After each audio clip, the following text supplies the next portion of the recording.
নমস্কার বন্ধুরা। আজকে ক্লাস ফাইভের দ্বিতীয় school Arambagh girls high school. প্রথম কোশ্চেন একের দাগের এক হচ্ছে হারভেস্টার কি না, যে যন্ত্রের সাহায্যে ফসল কাটা এবং ঝাড়া বা মাড়াই একসাথে হয়ে থাকে তাকে আমরা হারভেস্টার বলি। ডিভিসির পুরো নাম দামোদর ভ্যালি কর্পোরেশন। পশ্চিমবঙ্গের সবচেয়ে উঁচু পর্বত শৃঙ্গের নাম এবং উচ্চতা। উচ্চতম পর্বতশৃঙ্গ হচ্ছে সান্দাকফু এবং উচ্চতা হচ্ছে ৩,৬৩৬ মিটার। কোন দুটি নদীর মিলে গিয়ে ঘাটাল কাছে রূপনারায়ণ নদ নাম নিয়েছে? শিলাই ও দ্বারকেশ্বর। তাকে গান্ধী বুড়ি বলা হয়। মাতঙ্গিনী হাজরাকে তাকে তমলুকে হত্যা করা হয়েছিল। শিক্ষক দিবস পালন হয় সর্বপল্লী রাধাকৃষ্ণ। শিশু দিবস হচ্ছে জওহরলাল নেহেরু। ভারতের সংবিধান রচিত করেন বাবা সাহেব আম্বেদকর। স্বাধীন ভারতের প্রথম শিক্ষামন্ত্রী ছিলেন আব্দুল কালাম আজাদ। এই শিক্ষামন্ত্রীটা ক্লাস ফাইভের বেশি পড়ে। বীরভূম বীরভূমের পূর্ব দিকে আছে ময়ূরাক্ষী নদী আর অজয় নদ। জলদাপাড়া ছাড়া জলপাইগুড়ি আরেকটি বন আছে যার নাম হচ্ছে গরুমারা। ঠিক আছে, জলদাপাড়া ছাড়া জলপাইগুড়ি একটা হচ্ছে গরুমারা। সারা বছর জল থাকে যে নদী তাকে বলা হয় নিত্যবাহ নদী। নিত্যবাহ নদীতে প্রধানত বরফ গলা জলে পুষ্ট হয়ে থাকে। উদাহরণ হচ্ছে গঙ্গা। ইংরেজদের বিরুদ্ধে লড়াই করার জন্য নেতাজি বানিয়েছিলেন আজাদ হিন্দ ফৌজ।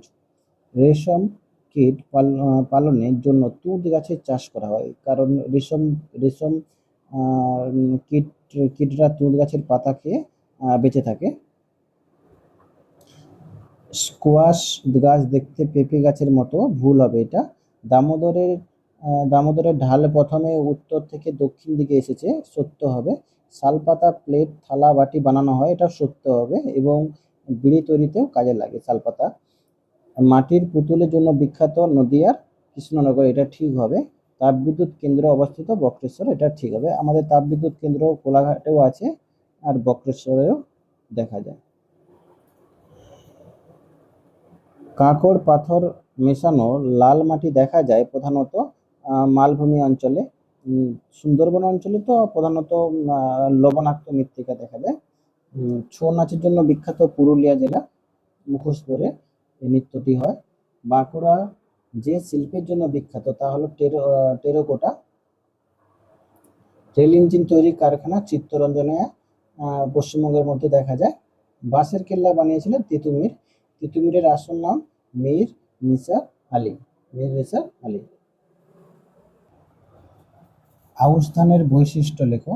আউশ ধান সাধারণত মে থেকে জুন মাসের দিকে বোনা হয় ও সেপ্টেম্বর অক্টোবর মাসে কাটা হয়।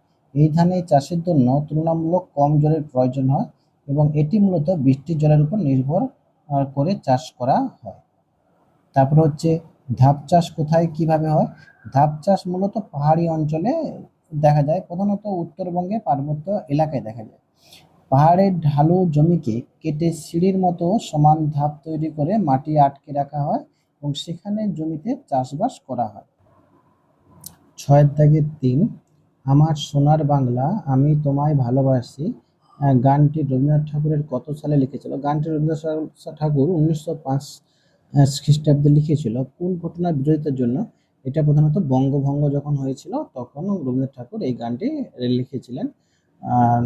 বঙ্গভঙ্গ শুরু হয়েছিল লর্ড কার্জনের আমলে 1905 থেকে 1911 সাল পর্যন্ত হয়েছিল এবং বঙ্গভঙ্গের সময় তিনি এই গানটি লিখেছিলেন। সবুজ বিপ্লব বলতে কি বোঝো?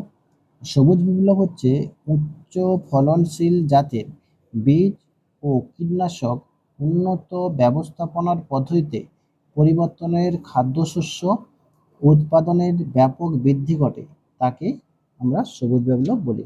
ম্যানগ্রোভ জাতীয় উদ্ভিদ কি কি মূল দেখা যায়? দেখো, ম্যানগ্রোভ জাতীয় উদ্ভিদ প্রধানত আমাদের পশ্চিমবঙ্গের দক্ষিণে দেখা যায়। ম্যানগ্রোভ জাতীয় উদ্ভিদের প্রধানত শ্বাসমূল ঠেসমূল দেখা যায়। এদের এটা প্রধান বৈশিষ্ট্য।